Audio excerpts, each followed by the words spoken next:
धर्म का केंद्र बिंदु है और हम लोगों के द्वारा जो सरूल के संदर्भ में जिस दिन जुलूस निकलती है, हमेशा आराधना करने के लिए सिंह बोंगा धर्मेश और अपने देवताओं का आराधना कर 5 साल मतलब झारखंड अलग राज्य हुए 25 साल हो गए और अबुआ सरकार का हमें लगता है कि 6ठा साल चल रहा है और उसके बावजूद भी इस पर चिंतन नहीं किया जा रहा है। सभा के निर्णय के ही सहमत से ही डीसी निर्णय दे, इस तरह का जो है परिस्थिति होना चाहिए कि यदि सरकार नहीं चेतती है तो हम समझते हैं कि जन आंदोलन और पब्लिक एक्शन इंडिया में आप सभी को स्वागत है। आज हम लोग झारखंड के विभिन्न मुद्दों को लेकर के बात करेंगे, काहे कि यहाँ पे झारखंड में अबुआ सरकार के रहने के बाद भी अबुआ का काम नहीं हो रहा। तमाम हमारे प्रेम साई मुंडा जी जो रांची में यानी कि पूरे झारखंड में जिस प्रकार से जमीन लूट का बात करेंगे और तमाम जो आदिवासी जमीन पे किस प्रकार से हेमंत सोरेन के द्वारा बनाया जा रहा है, तमाम चीजों को लेके डैम का मुद्दा को देखे, कोलान में अगर डैम बन जाएगा तो आदिवासी नेस्त नाबूद हो जाएंगे लाखों लाख में। अगर इधर रिम्स 2 अगर बनेगा तो वहां पे भी आदिवासी को कई सारा जमीन लेना पड़ेगा। तो तमाम सरकार को मतलब इस तरह से हॉस्पिटल बना रहा, रांची में ही रिम्स 2, अन्य जगह में भी रिम्स 2 बनना चाहिए था लेकिन नहीं हो रहा। तो क्या आप लोग बंदी भी ऐलान किए हैं? क्यों बंदी करना पड़ रहा और अबुआ सरकार में तमाम चीजों को लेके क्या क्या करना पड़ रहा इस पे? सबसे पहले तो पब्लिक एक्शन इंडिया के सभी दर्शकों को मेरी ओर से जुहार करते हैं। और आपका सवाल है कि बंदी हम लोग क्यों किए हैं, और झारखंड में बहुत सारे मुद्दे ऐसे हैं जन विरोधी मुद्दा जिसको समाधान नहीं हो रहा है। तो बंदी हम लोग कल 4 तारीख है और आज हम लोग का मशाल जुलूस है। 4 जून 2025 को हम लोगों ने विभिन्न संगठन के लोग जैसे आदिवासी बचाओ मोर्चा के तत्वाधान सहित श्रीराम टोली बचाओ मोर्चा, सरना समिति, आदिवासी जन परिषद, अखिल भारतीय आदिवासी विकास परिषद, बिरसा सेना, इन लोगों का जो है संगठन से मिलजुल करके हम लोगों ने झारखंड को बंद करने का ऐलान किया है, आह्वान किया। आह्वान हम लोगों ने इसलिए किया कि हम लोग अपने लोग, अपनी पार्टी अबुआ पार्टी, विष्णु गुरु की पार्टी, हेमंत सोरेन की पार्टी 5 साल सरकार ने रही झारखंड में। तो हम लोगों ने सोचा कि चलो 5 साल में यदि आप कोई भी गठबंधन की सरकार है तो नीति बनाने में देरी हो रही है, तो चलो चलता है, सोचने समझने में देर लगती है। लेकिन फिर 5 साल के बाद जब इन्होंने सत्ता पर स्थापित हुआ तो सत्ता पर स्थापित होने के बाद तुरंत 1-2 महीने हुए कि नहीं, जन विरोधी कानून लगातार जो है लाया जा रहा है। जैसे हम लोग का 3 महीने से चल रहा था, श्रीराम टोली में जो हमारा सरना स्थल है, हमारा आस्था का केंद्र है और खासकर रांची में रहने वाले लोगों के लिए बहुत बड़ा धर्म का केंद्र बिंदु है और हम लोगों के द्वारा जो सरूल के संदर्भ में जिस दिन जुलूस निकलती है, हमेशा आराधना करने के लिए सिंह बोंगा धर्मेश और अपने देवताओं का आराधना करने के लिए वहाँ पर जाते हैं। तो जानबूझ करके रेम जहाँ पर हमारी जुलूस घुसती है वहीं पर उतारा जाता है। उसका दरवाजा में उतार दिया है, दरवाजा में उतार। यही मेरा विरोध है। हम लोग विकास के विरोधी नहीं है, विकास हम लोग चाहते हैं, लेकिन आदिवासियों के धर्म आस्था पर समाप्त करके आप विकास करना चाहते हैं, आदिवासियों की छाती पे चढ़कर आप विकास। ये बात हो रहा है, ये कुछ दिन पहले हम जेएमएम के कार्यकर्ताओं से ये बात सुने थे कि ये पहले मतलब इससे पूर्व की सरकार ने इस प्रकार का ये बनाया था। पूर्व की सरकार बनाए चाहे कोई भी बनाए, इसको चिंतन करना पड़ेगा। आज आपकी सरकार है, आपका मैकेनिज्म है, आपके यहाँ बैठकें होती है, आप डीपीआर बनवाते हैं, तो आप किसकी गलती कहेंगे? पहले डीपीआर कनेक्टिंग ऊपर से था। अच्छा, ऊपर से था। हाँ, पहले पेपर में भी अखबारों में आया है, उसके बावजूद भी आपने रेप उतार दिया। तो ये चीजें उन लोग को क्यों नहीं समझ में आ रहा कि डीपीआर पहले ऊपर था तो अभी नीचे हो गया? इसको इसलिए समझ में नहीं आ रहा है कि यहाँ की सरकार असंवेदनशील है धर्म के संदर्भ में, आदिवासी संस्कृति सभ्यता के संदर्भ में, आदिवासी विरासत के संदर्भ में। अब हम लोग यहाँ लड़ रहे हैं, मुख्यमंत्री बाहर घूम रहे हैं, तो रेम का तो एक मामला है। हम लोग चाहते हैं कि यहाँ धार्मिक न्यास बोर्ड बनता तो हमारी धर्मस्थली हमारा ये रहता, छून रहता।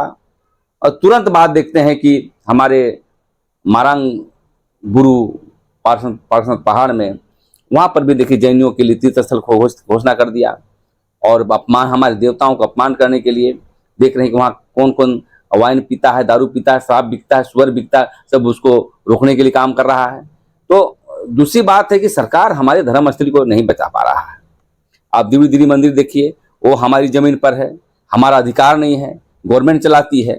हाँ, उसके बाद देखिए हम मुरहर पहाड़, तो बहुत ऐसे धर्मस्थली है जो हम लोग को जो है विनाश की कगार पर ले जा रही है, मतलब सरकार के द्वारा। तो हम यही कहना चाहते हैं कि आदिवासियों का मुद्दे हैं धर्म और जमीन, ये दोनों नहीं रहेगा तो हम जीवित नहीं रह सकते हैं। तो ये मुद्दे को लेकर के हम लोग आंदोलन किए हैं। साथ ही अन्य मसले जो हैं, पेशा कानून पर आता हूँ। पेशा कानून का संदर्भ है, ये हमारे बंदी का मुद्दा ये भी है। इसलिए ये भी है कि आप 5 साल, मतलब झारखंड अलग राज्य हुए 25 साल हो गए, और अबुआ सरकार का हमें लगता है कि 6ठा साल चल रहा है, और उसके बावजूद भी इस पर चिंतन नहीं किया जा रहा है। पेशा कानून में बार बार कोर्ट कहने के बावजूद भी कभी उन्होंने इस पर बातें नहीं। पेशा में तो बैठक ही करा रहे हैं, बैठकें करा रहे हैं, और बैठक कराने के बाद उसको नियमावली में क्या चेंजिंग होना चाहिए, कौन लोग बैठ रहे हैं, रूढ़िवादी परंपरा की क्या समस्या का समाधान होगा, वहां पर भी वाइन संदर्भ में भी मैं आता हूं। दूसरी बात यह है कि आप छोटे छोटे उद्योग, छोटे छोटे जो खनिज संपदा है, मतलब गिट्टी हुआ, बालू हुआ, वो कौन लेगा, जमीन लूट के संदर्भ में क्या रोल रहेगा यहाँ की ग्राम सभा पर, यह स्पष्ट ही नहीं है। उसमें स्पष्ट कहा है कि ग्राम सभा नहीं होगा तो अंतिम निर्णय डीसी को किए जाएंगे, फिर डीसी के यहाँ दौड़ेंगे। हमारा मानना था, बहुत इसमें संशोधन करने की बात हम लोग रखेंगे, अभी डेट मिला हुआ है। मेरा मानना है कि ग्राम सभा में ही अंतिम निर्णय बाध्यता होना चाहिए। डीसी के पास जाइए, लेकिन हम ग्राम सभा के निर्णय के ही सहमत से ही डीसी निर्णय दे, इस तरह का जो है परिस्थिति होना चाहिए। तो पेशा कानून के भी संदर्भ में भी हम देख रहे हैं कि सरकार असंवेदनशील है। दूसरी बात, आइए शराब के संदर्भ में। आपने शराब बिक्री करने का ऐलान किया, कहाँ से ऐलान किया? टीएससी के माध्यम से आपने ऐलान कर रहे हैं, और 50% जो है आबादी रहेगा वो ग्राम सभा की सहमति लेके। अरे भाई, उससे 50% कम रख, बिना ग्राम सभा का आप बेचिएगा। और जहाँ ग्राम सभा भी अब लागू नहीं है, पेशा कानून लागू नहीं है, तो ग्राम सभा सशक्त कैसे होगा? तो कहने का मतलब रोज रोज जो है आदिवासियों की समाप्त करने का ही रणनीति चला जा रहा है। हमें लगता है हेमंत सरकार के पीछे कई ऐसे लोग हैं जो आदिवासी विरोधी एजेंडा चला रहे हैं, और इनको मालूम भी नहीं चल पा रहा है। अब इनको कोई लालच देता होगा, किसी तरह का पैसा का लालच देता होगा, या तो कुछ रेवेन्यू सेक्टर का मामला होगा, या तो आप मैया योजना को फुलफिल करने के लिए आप ये सब कर रहे हैं। ट्राइबल क्षेत्र में पैसा लेकर के उसको फुलफिल करना चाहते हैं, क्योंकि मैया योजना में ट्राइबल सप्लान का भी पैसा जा रहा है, हमारा पैसा है, आप खर्चा करें दूसरे मद में। तो ऐसे बहुत सारे मुद्दे हैं। स्थानीय नियोजन नीति को देख लीजिए, ट्राइबल सब प्लान में कितने पैसा आते हैं आदिवासियों के लिए? बहुत पैसा आता है, लाखों करोड़ों आता है, और खर्चा भी नहीं करता है, लेफ्ट हो जाता है यहाँ का सरकार। यदि आप खाली, हमको किसी का पैसा नहीं चाहिए, सिर्फ ट्राइबल सप्लान का ही पैसा को सिर्फ ट्राइबल में खर्च हो, तो हम समझते हैं कि हम लोग गदगद हो जाएंगे, हम लोग बहुत ऊंचाई पर चले जाएंगे। लेकिन ट्राइबल सप्लान के पैसा को भी अन्य मदों में खर्च करते हो यार, इस पर भी हम लोग आंदोलन करने की आवश्यकता है कि ट्राइबल सप्लान के पैसा डाइवर्सन न हो, इसके लिए जो कानून बननी चाहिए, हमारे यहाँ खर्चा होना चाहिए। तो ये मसले हैं। दूसरी बात, अब आइए जमीन लूट को लेकर के। हम लोगों ने बार बार कहा कि जमीन लूट के लिए विशेष टास्क फोर्स बनाइए, विशेष आयोग बनाइए। हम लोग दोनों तरफ से लड़ते हैं, नियम कानून का हवाला देते हुए मास मूवमेंट भी करना पड़ता है। और मुख्यमंत्री को पता है कि नहीं, पूरे झारखंड में इतनी जमीन की लूट है, एकदम फर्जी हुक्मनामा 1935 का लोग हुक्मनामा दिखाता है, और हुक्मनामा फर्जी होता है, और पैसा ले दे करके यहाँ के अंचल अधिकारी उसको नियम कानून संगत बनाया जाता है। तो क्या सभी जमीन को हुक्मनामा में दे दिया? हर कोई हुक्मनामा ही निकालता है? क्या मसला है भाई? सादा पट्टा में लोग ले रहे हैं। तो मेरे कहने का मतलब है, मुख्यमंत्री जी, मैं पब्लिक एक्शन इंडिया के चैनल से मैं कहना चाहता हूं कि आप जमीन को लेकर के संवेदनशील बनिए, विशेष टास्क फोर्स बनाइए, और आदिवासी जमीन को वापस करिए। हम सब 4,500 केसेस एसआर कोर्ट में है, अन्य भी कोर्ट में है, डिग्री हो जाती है, लेकिन जब दखल दहानी की बात आती है, कोई अफसर जो है इस पर काम नहीं करता। या तो आदिवासी को दौड़ाते रहेगा और उसकी जो समय सीमा जो समाप्त हो जाता है। तो बहुत सारे ऐसे मसले हैं, जमीन का मसले व्यापक तौर पर हम यही कहना चाहते हैं। बंदी का मसला है, तो हमारा ये भी मुद्दा है हमारा जमीन के मसले पर कि यदि सरकार नहीं चेतती है तो हम समझते हैं कि जन आंदोलन और सामाजिक ऑर्गेनाइजेशन और सोशल मूवमेंट करके जमीन को जो है हम लोग वापस दखल दहानी दिलाने का काम हमेशा करेंगे, क्योंकि हमें लगता है पूरे देश में गैरकानूनी और संवैधानिक का हनन हमें लगता है सबसे ज्यादा झारखंड में हो रहा है। और मुख्यमंत्री चुप है, उसके मंत्रिमंडल के चुप हैं, उसके विधायक चुप हैं, उनको पता नहीं है कितनी जमीन छीनी जा रही है।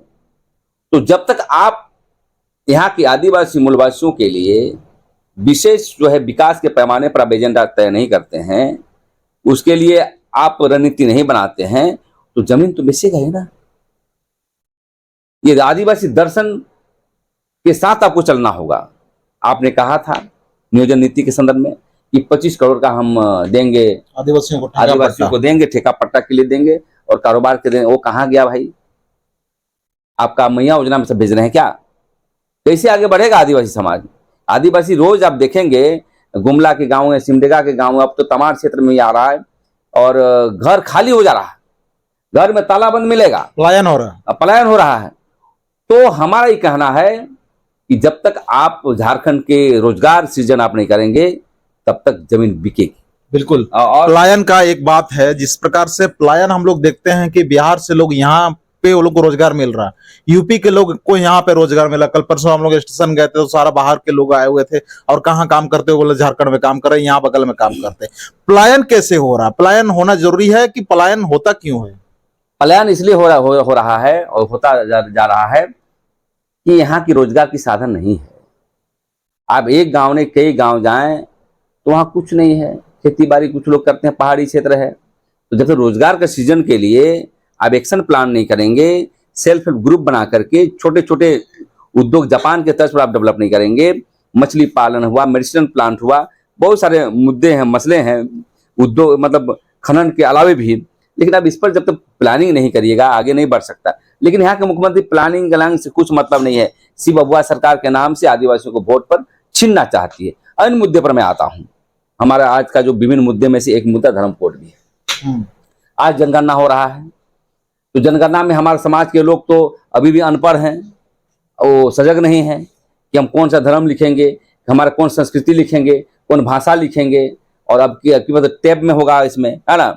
साथ में अफसर जाएंगे, क्या पता कौन विचारधारा के लोग रहेंगे, तो आदिवासी में दूसरा को ये किया जाएगा। तो इस पर भी जो है हमें प्लानिंग करके हम, क्योंकि जनसंख्या और जनगणना ये बहुत बड़ा मसला है। जनगणना के अभाव से देखिए हम लोग का धर्म कोड नहीं बन रहा है, और हम लोग विलेज में बैठक भी किया था कि धर्म कोड का कॉलम लाओ, नहीं तो हम अफसर को गांव में घुसने नहीं देंगे। जनगणना हाल फिलहाल में जो आप लोग पुराना जनगणना के विरोधी हम नहीं है, लेकिन आप कोई भी अफसर आएगा तो उसको वो जब तक जो है धर्म कोड का कॉलम नहीं देखेंगे तो उसको भगाने का काम करेंगे। क्योंकि आज के धर्म कोड के बहाव में विभिन्न प्रकार के आदिवासियों का कितनी संख्या इसकी जाना नहीं जाता है, धार्मिक न्यास बोर्ड नहीं बन पा रहा है, इसके लिए बजट बनता है, आरक्षण संबंधी होता है, और हम कितने भाषा बोली जाती है सब अंकित होता है, और इसी आधार पर परिसीमन भी होगा, संख्या पर सीट का उतार चढ़ाव होगा। तो ये धर्म कोड के संदर्भ में भी हमारे लोग संवेदनशील नहीं है, सिर्फ सियासत चल रही है, सियासत चल रही है। सियासत क्यों? सरना कोड पर एक तरफ कांग्रेस कर रही है, एक तरफ अरे सियासत ही करना है दिल्ली में करो, सियासत करना है तो महाराष्ट्र जनरल ऑफ इंडिया के बैठो और पूरे देश के लोगों को बैठाओ, हम लोग मदद करेगा। हम लोग जो है झारखंड मुक्ति मोर्चा को मदद करेंगे, पूरे देश की जनता को बैठाएं, राजनीति ना करें कि मैं यहां से पास कर दिया तो बीजेपी के पाला में है। हाँ, तो आप देश के पैमाने पर राजनीति करिए, हम राजनीति में समर्थन करेंगे, लेकिन आप झारखंड में ही लोगों को सरना कोड का उद्देश्य आप जानते नहीं हैं। सरना कोड लागू नहीं होता, लागू हुआ चाहे नहीं लागू हुआ, आपने कभी भी धार्मिक न्यास बोर्ड के गठन के लिए आपने बात अभी तक नहीं रखा। कल ही नाम का सरना कोड का आवाज देता। हाँ बिल्कुल बिल्कुल। तो यही कहने का मतलब है कि सभी मुद्दों को लेकर के हम लोग झारखंड बंदी किए हैं। और लैंड बैंक, रघुवर दास जी के समय जो तत्कालीन मुख्यमंत्री थे, उस समय आप देखे होंगे कि लैंड बैंक बनाया गया था उद्योगपतियों के लिए, और हम लोगों ने कहा था कि ग्राम सभा में उसमें कमजोर किया था, ग्राम सभा का जो ताकतें हैं उसको कमजोर करने का प्रयास किया गया था। तो लैंड बैंक रद्द करो, लैंड बैंक सिर्फ आदिवासी के लिए जाएगा, आदिवासी के लिए जमीन हम देने जाएंगे। नगरी का मसला आ रहा है, आपका डैम का मसला आ रहा है चाबासा में, तो यार आप कॉन्फिडेंस भी नहीं लेते हैं, आप जनता से बात भी नहीं करते हैं, और भूमि अधिग्रहण कानून 2013 का उसका जो है निर्वहन नहीं करते हैं। स्पष्ट कहा गया उसमें 70% जो है हमारा सहमति चाहिए ग्राम स्तर पर, और 5 साल में यदि आप इस्तेमाल नहीं कर रहे हैं जमीन वापस होना चाहिए। रिम्स का हम लोग विरोधी नहीं है, बहुत सारी जमीन है, आप किसी संस्था कंपनी के लिए आप दे देते हैं 200 एकड़, अब हमारे जमीन को कृषि योग्य जमीन को क्यों ले रहे हैं? डैम में आपका कौन डैम नाम था वहाँ, ये ईचा डैम चाईबासा में आपने आंदोलन के रूप में कहा था कि मैं जब तक जीवित हूँ बनने नहीं दूंगा, आज जब सत्ता में आ जाते हैं तो उसी डैम को बना रहे हैं। तो कहने का मतलब झारखंड कोई आदिवासी का विकास विरोधी नहीं है, बशर्ते आप कॉन्फिडेंस लीजिए, बशर्ते आप ग्राम सभा का निर्वहन करिए, और आपको जमीनी चाहिए तो जनता से बात करिए। लेकिन हुक एंड क्रूज जो आप करने का प्रयास कर रहा है, इसका हम लोग विरोध करते हैं। और ये कई अनेक मुद्दों में जो है खेल, कला, संस्कृति आदि विषयों पर आपने नहीं किया है। आज हमारा खेल खेलने वाले लोग, गाना गाने वाले लोग कि उनकी पॉलिसी नहीं बनी है, वो सिर्फ स्टेज शो करके जीवित हैं, उनकी यदि तबीयत खराब हो जाती है और किसी तरह मृत्यु हो जाती है तो उसके लिए प्रावधान नहीं है। तो सभी मुद्दों के लिए हम लोग कल झारखंड बंद हम लोग कर रहे हैं, और झारखंड बंद ऐतिहासिक है। और निवेदन करना चाहते हैं झारखंड बंद समर्थकों को कि और जितने भी यहाँ की जनता है, आदिवासी, मूलवासी, गैर आदिवासी, ये आदिवासी की बुनियाद पर बना है। आदिवासी बचेगा तो झारखंड बचेंगे, आदिवासी बचेगा तो मूलवासी भी बचेंगे, बाहरवासी भी बचेंगे। लेकिन सबसे पहला विकास आदिवासियों का होना चाहिए। और अपील भी करना चाहते हैं यहाँ के जो धार्मिक ऑर्गेनाइजेशन है, पाढ़ा समिति, मानकी मुंडा संघ, डोकलो सोहर, दिवड़ी, अनेक लोग जो चलाते हैं, हम चाहते हैं कि बंदी को सफल करें, क्योंकि सत्ता का कोई मालिक नहीं होता है। ऐसा ना समझे कि आदिवासी हैं तो आदिवासी रहेंगे, आदिवासी हैं तो आदिवासी काम करिए। भाई भी यदि हमारे लिए नीतिगत फैसले नहीं लेते हैं तो उसके लिए भी विरोध, प्रतिवाद होगा, बंदी होगा। क्योंकि हमारे पूर्वज लोग 50 वर्ष लगा उनको अलग राय लेने के लिए, और जब हम नवनिर्माण के लड़ रहे हैं तो हमारे ही पार्टी, हमारे समाज की पार्टी शोषण और दमन कर रही है, ये कतई बर्दाश्त नहीं करेंगे। इसलिए बंदी के तौर पर सरकार को सीधा करने के लिए हम लोग बंदी कर रहे हैं, और अविलंब टाइम बॉन्ड के साथ जो है आप जितने भी छूटे हुए मुद्दे हैं उसको काम करना होगा, नहीं तो आपको सत्ता से जाना होगा। एक बात है, तमाम हमारे झारखंड में अभी युवा वर्ग काफी संघर्षशील रहते हैं, लेकिन युवा वर्ग जो जिस लाइन में चल रहे हैं, सरकार का राजनीति को समझ नहीं पा रहा है युवा वर्ग, है ना। उस राजनीति को कैसे समझे और युवा वर्ग किधर जाए? देखिए, युवा और अधेड़ जिसको बोलते हैं, पुरुष हो या कोई भी हो, राजनीति ही सभी समस्या का समाधान है। और मैं नहीं कहता हूं, डॉक्टर भीमराव अम्बेडकर ने कहा है, काशीराम ने कहा है, संविधान बनाने वाले व्यक्ति कहा है, राजनीतिक तौर पर ही सभी समस्या का समाधान की जाती है। चाहे धर्म कोड हो, चाहे आपका पेशा कानून हो, चाहे रेम का मसला हो, सभी मसले विधानसभा होकर, रोजगार का मसला हो, समस्या का समाधान राजनीति से होगा। इसलिए समाज को पढ़िए और सामाजिक और राजनीति करिए, सोशियो पॉलिटिक्स करिए। पॉलिटिक्स खराब चीज नहीं है, दुनिया का जितने समाधान हुआ है राजनीति के रास्ते पर ही हुआ है। और इसके लिए हम सभी से कहेंगे, संगठन चलाने वाले से, गांव गांव राजनीतिक जागरूकता भी होनी चाहिए कि कौन सा व्यक्ति अच्छा होगा जो हमारा समाज का काम करेगा। बिल्कुल, राजनीति ये होना चाहिए कि आपको मुद्दे पे अड़े रहना चाहिए, ना कि आपको अबू अबोल के सेंटीमेंट पे बह जाना चाहिए। मुद्दे आपका सही रहेगा, आदिवासी धर्म कोड का बात होगा, चाहे रोजगार का बात होगा, आर्थिक का बात होगा, डैम का मसला होगा, आपका लोग कितने विस्थापित होंगे, आपके लिए कितने फायदेमंद होगा, सभी चीजों को ये करते हुए इसमें कार्य करने की जरूरत है। तो तमाम अगला इंटरव्यू हम लोग दूसरा ये में करेंगे, समस्या के हिसाब से हम लोग करते रहेंगे। हमेशा हर एक लोगों का इंटरव्यू हम लोग बुलाएंगे, हर एक बुद्धिजीवी का हम लोग इंटरव्यू लेंगे, काहे कि इंटरव्यू लेना बहुत जरूरी है। झारखंड को अलग जो किया है जो हमारे महापुरुषों ने, उसको हम लोग उनको सपनों का झारखंड कैसे करके बनाएंगे उसको लेके हम लोग बात करेंगे। लेकिन ये पब्लिक एक्शन इंडिया जो नया चैनल है, इसको सब्सक्राइब करना ना भूलेंगे आप लोग, ताकि इसको भी हम लोग ये करेंगे, ताकि आने वाला दिन में ये बड़ा आपके लिए आवाज उठाएगा। इसी के साथ पब्लिक एक्शन इंडिया में आप सभी को अंत तक बने रहने के लिए जोहार।